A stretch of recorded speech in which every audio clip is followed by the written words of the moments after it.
Ano? Why, guys? Isa sa mga adopted ko. Ayan, oh. Ay, naku. Anong ulam mo?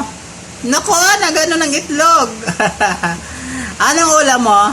Agay. Isa sa mga adopted kong pusa na andito sa salon sa trabaho ko. Ano na ito siya dito nakatira? Mga 6 na buwan na. Ayan siya, guys. Oh, malaki na siya. Dati payat na payat ito. Mabait naman. At naiiwanan ko siya ng maayos.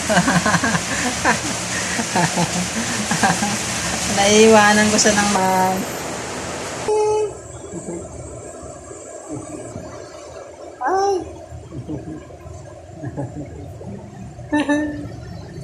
Ako, nanggigigil ako dito.